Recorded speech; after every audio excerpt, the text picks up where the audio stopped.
बिहार में विधानसभा चुनाव की तारीखों के ऐलान के बाद सियासत का पारा तेजी से चढ़ चुका है। राजनीतिक गलियारों में अब सबसे बड़ा सवाल यही गूंज रहा है, क्या चुनाव के बाद भी नीतीश कुमार ही बिहार के मुख्यमंत्री बने रहेंगे? और इसी सवाल का जवाब आज खुद देश के गृह मंत्री अमित शाह ने दे दिया है।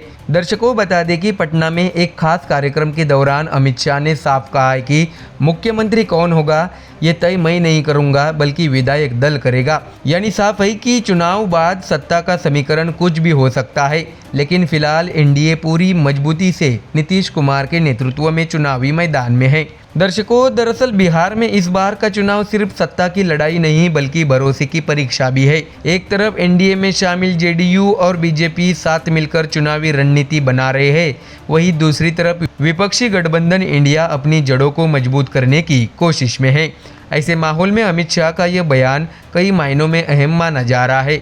पटना में मीडिया से बात करते हुए अमित शाह ने यह भी कहा है कि हम नीतीश कुमार के नेतृत्व में ही चुनाव लड़ रहे हैं और हमें पूरा विश्वास है कि जनता भी नीतीश कुमार पर भरोसा करती है। दर्शकों, आपको बता दें कि कार्यक्रम के दौरान जब पत्रकारों ने पूछा कि अगर चुनाव में बीजेपी को ज़्यादा सीटें मिली तो क्या मुख्यमंत्री बीजेपी का होगा, तो अमित शाह ने मुस्कुराते हुए जवाब दिया कि हमारे पास अभी भी ज़्यादा विधायक है, फिर भी नीतीश कुमार ही मुख्यमंत्री है। यानी साफ है कि बीजेपी ने फिलहाल कोई नया चेहरा आगे नहीं किया है, बल्कि भरोसे का पूरा वजन नीतीश कुमार के कंधों पर डाल दिया है। अमित शाह ने आगे कहा है कि इतनी सारी पार्टियों का गठबंधन है, चुनाव के बाद विधायक दल की बैठक होगी और वही अपना नेता तय करेगा। इस बयान के साथ ही अमित शाह ने एक तरह से यह संदेश भी दे दिया है कि बीजेपी सत्ता की दौड़ से पीछे नहीं है, लेकिन फिलहाल एकजुटता के साथ मैदान में है। दर्शकों, बता दें कि अमित शाह ने अपने बयान में न सिर्फ गठबंधन की मजबूती पर बात की, बल्कि नीतीश कुमार की राजनीतिक यात्रा पर भी विस्तार से चर्चा की। उन्होंने कहा है कि नीतीश कुमार भारतीय राजनीति के अहम नेता है। उनका कांग्रेस के साथ रिश्ता कभी लंबा नहीं रहा, वे कभी कांग्रेस में शामिल नहीं हुए। जब भी कांग्रेस के साथ रहे वो वक्त भी 2.5 साल से ज़्यादा नहीं था। अमित शाह ने कहा है कि किसी नेता को आंकने के लिए उसके पूरे राजनीतिक जीवन को देखना चाहिए और अगर कोई नेता दशकों से जनता के भरोसे पर खरा उतरा है तो उस पर सवाल खड़ा करना ठीक नहीं। अमित शाह ने आगे नीतीश कुमार की राजनीतिक सोच का भी जिक्र किया। उन्होंने कहा है कि नीतीश जन्म से कांग्रेस विरोधी रहे हैं, वे समाजवादी विचारधारा से आते हैं और जयप्रकाश नारायण के आंदोलन के दौरान उन्होंने कांग्रेस के खिलाफ मोर्चा संभाला था। आपातकाल के दौर में भी उन्होंने कांग्रेस के खिलाफ डटकर लड़ाई लड़ी थी। यानी अमित शाह ने नीतीश की छवि को एक संघर्षशील समाजवादी नेता के रूप में पेश करने की कोशिश की, जिससे यह संदेश साफ गया है कि एनडीए नीतीश के अनुभव और उनकी स्वीकार्यता पर भरोसा कर रहा है। तो वही राजनीतिक विश्लेषकों की माने तो अमित शाह का ये बयान दो तरफा संदेश देता है।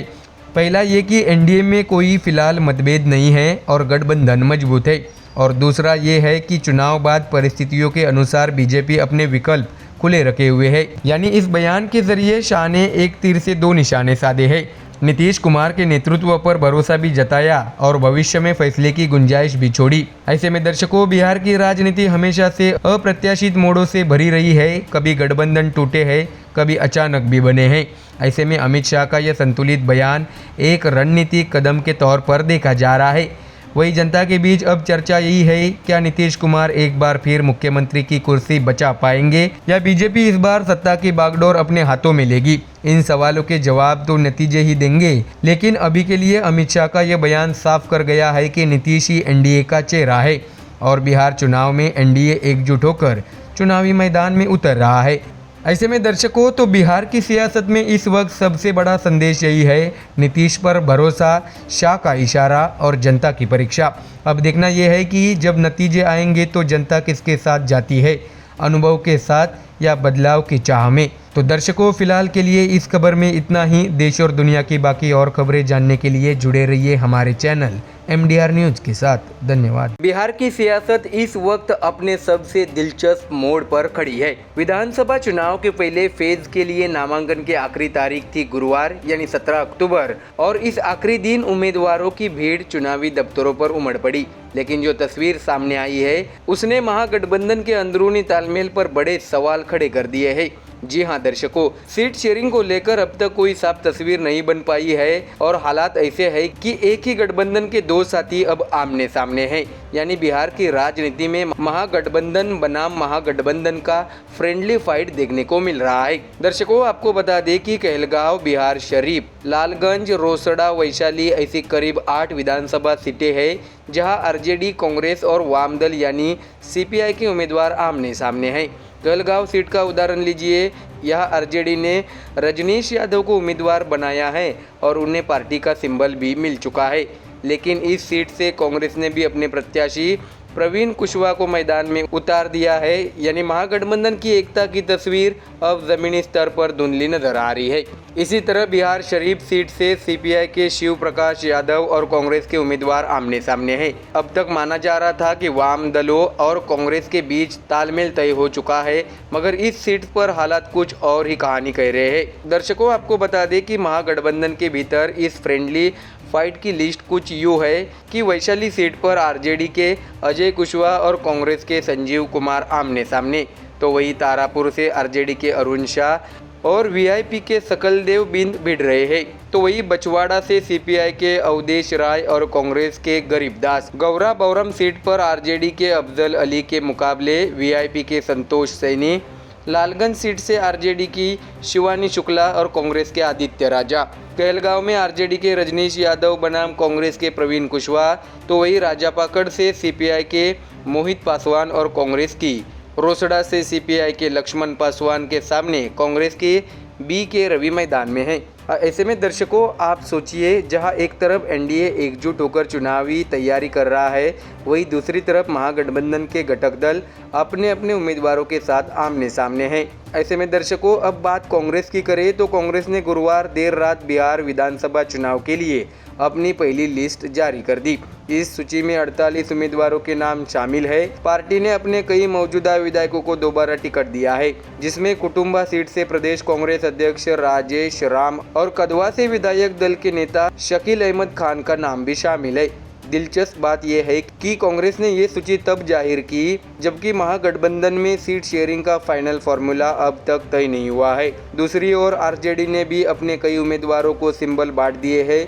यानी तस्वीर साफ है, चुनाव नजदीक है लेकिन तालमेल दूर दूर तक नहीं दिख रहा है। अब यह देखना दिलचस्प होगा कि नामांकन वापसी की आखिरी तारीख तक क्या कोई समझौता होता है या फिर यह फ्रेंडली फाइट वाकई महागठबंधन की चुनावी मुश्किलों को और बढ़ा देगी। तो दर्शकों, बिहार विधानसभा चुनाव इस बार 2 चरणों में होंगे। पहले चरण की वोटिंग 6 नवंबर को होगी, जबकि दूसरे चरण में 11 नवंबर को वोट डाले जाएंगे। मतगणना 14 नवंबर को होगी। मतलब आने वाले 3 हफ्ते बिहार की सियासत में बेहद अहम रहने वाले हैं।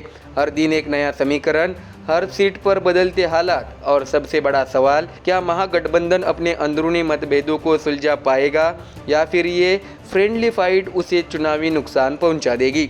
तो दर्शकों, फिलहाल नामांकन की हलचल थमी है, लेकिन राजनीतिक तापमान और भी बढ़ने वाला है, क्योंकि बिहार में चुनाव सिर्फ राजनीति नहीं बल्कि हर पार्टी के भविष्य की परीक्षा है। तो दर्शकों, फिलहाल इस खबर में इतना ही। देश और दुनिया की बाकी और खबरें जानने के लिए जुड़े रहिए हमारे चैनल MDR न्यूज के साथ। धन्यवाद। महाराष्ट्र की सियासत में एक बार फिर संजय राउत के बयान ने हलचल मचा दी है। भ्रष्टाचार, दिल्ली का दखल और वोटर लिस्ट में गड़बड़ी। शिवसेना यूबीटी के इस तेज तर्रार नेता ने फिर एक बार सीधा वार किया है। संजय राउत का कहना है कि अब वक्त आ गया है कि महाराष्ट्र में भी गुजरात वाला फॉर्मूला लागू हो, मतलब सभी मंत्रियों को इस्तीफा देना चाहिए। तो क्या महाराष्ट्र में मचने वाली है राजनीतिक सफाई? चलिए विस्तार से समझते हैं खबर। दर्शकों, आपको जानकारी दें कि शिवसेना यूबीटी के सांसद संजय राउत ने महाराष्ट्र सरकार पर बड़ा हमला बोला है। उन्होंने कहा है कि राज्य के आधे से ज़्यादा मंत्री भ्रष्टाचार में डूबे हुए हैं, लेकिन किसी की कुर्सी नहीं हिलती, क्योंकि यहाँ से बैग भर कर पैसा दिल्ली जाता है। संजय राउत यही नहीं रुके, उन्होंने अमित शाह और केंद्र सरकार पर सीधा निशाना साधते हुए कहा है कि दिल्ली से बैठकर गुजरात और महाराष्ट्र दोनों राज्यों की सियासत को कंट्रोल किया जा रहा है। राउत का दावा है कि अगर गुजरात में पूरा मंत्रिमंडल इस्तीफा दे सकता है तो महाराष्ट्र में क्यों नहीं? क्या यहाँ ईमानदार शासन की जरूरत नहीं है? यानी संजय राउत ने महाराष्ट्र के मंत्रियों के साथ साथ दिल्ली की सत्ता पर भी सवाल खड़े कर दिए हैं।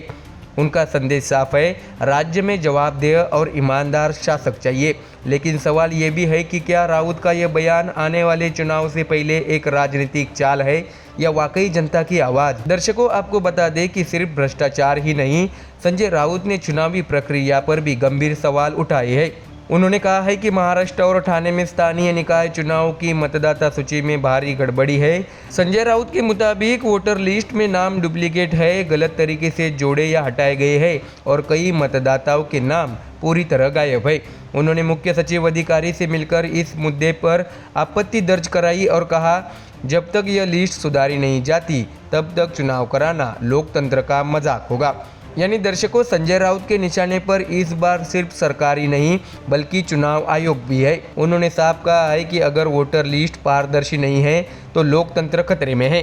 राजनीतिक विश्लेषक मानते हैं कि संजय राउत का यह बयान दोहरी राजनीति का हिस्सा है। एक तरफ वे भ्रष्टाचार और सत्ता के दिल्ली से संचालन का मुद्दा उठा रहे हैं, दूसरी ओर मतदाता सूची की गड़बड़ी को लेकर चुनावी पारदर्शिता का सवाल खड़ा कर रहे हैं।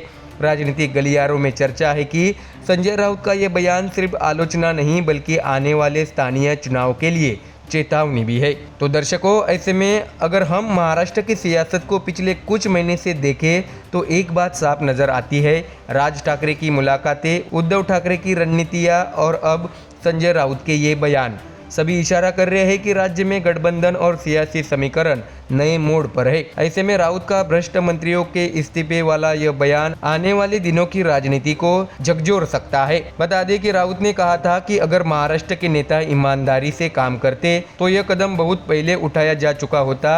अब ये बात कितनी दूर तक जाती है ये तो आने वाला वक्त ही बताएगा।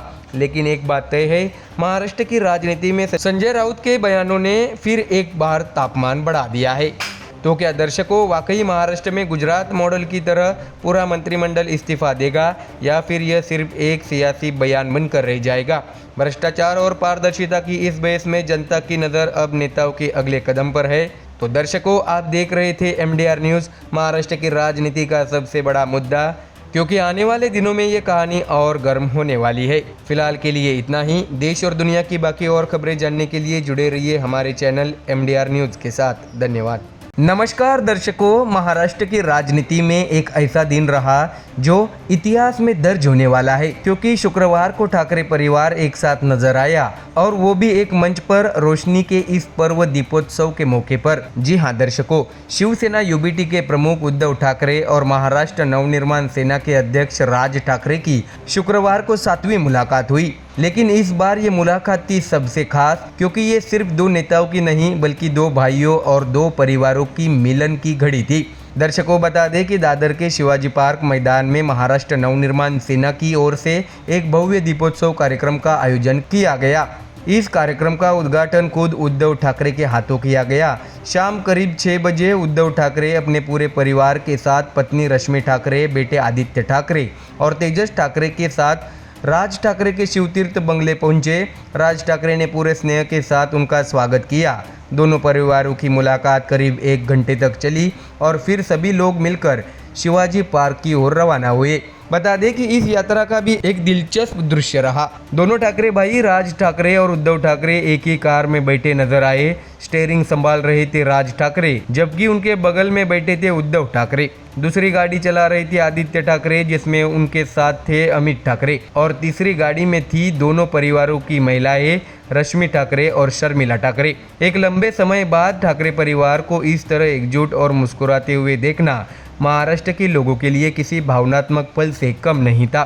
बता दें कि शिवाजी पार्क पहुंचने के बाद दीपोत्सव का माहौल बेहद भव्य था। चारों ओर दियों की रोशनी, आतिशबाजी की चमक और जय महाराष्ट्र के नारों के बीच उद्धव ठाकरे ने दीप प्रज्वलित किया। इस मौके पर मनसे के कार्यकर्ताओं ने उद्धव ठाकरे और उनके परिवार का फूलों के गुलदस्ते देकर स्वागत किया। उद्धव ठाकरे ने मंच पर पहुंचकर माइक संभाला, लेकिन सबकी नजरें इस बात पर थी कि क्या वो आज कोई बड़ा राजनीतिक बयान देंगे। लेकिन उद्धव ठाकरे ने राजनीति से दूरी बनाते हुए बेहद संतुलित और भावनात्मक भाषण दिया। उन्होंने कहा कि उपस्थित सभी बंधु भगिनी और माताओं को दिवाली की हार्दिक शुभकामनाएं। आज की दिवाली कुछ अलग है, कुछ खास है। मुझे पूरा विश्वास है कि मराठी मानुष की एकजुटता का प्रकाश हर घर तक पहुंचेगा और ये एकजुटता महाराष्ट्र के लिए नई उम्मीद लेकर आएगी। सभी खुश रहे, प्रकाश में रहे और आनंद फैलाते रहे।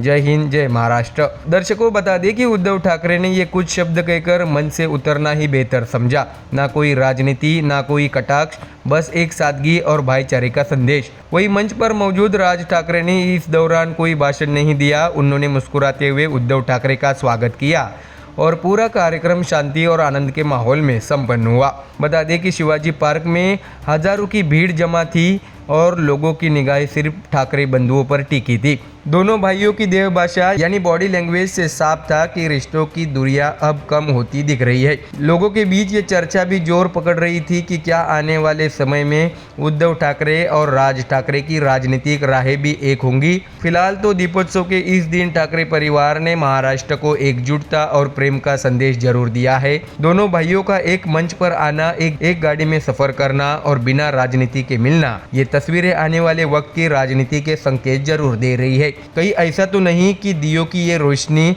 ठाकरे परिवार के रिश्तों में भी नया उजाला लेकर आई है। ये तो आने वाला वक्त ही बताएगा। फिलहाल ठाकरे बंधुओं के इस दीपोत्सव मिलन ने महाराष्ट्र की राजनीति में एक नई गर्मी जरूर पैदा कर दी है। तो दर्शकों, फिलहाल इस खबर में इतना ही। देश और दुनिया की बाकी और खबरें जानने के लिए जुड़े रहिए हमारे चैनल MDR न्यूज के साथ। धन्यवाद।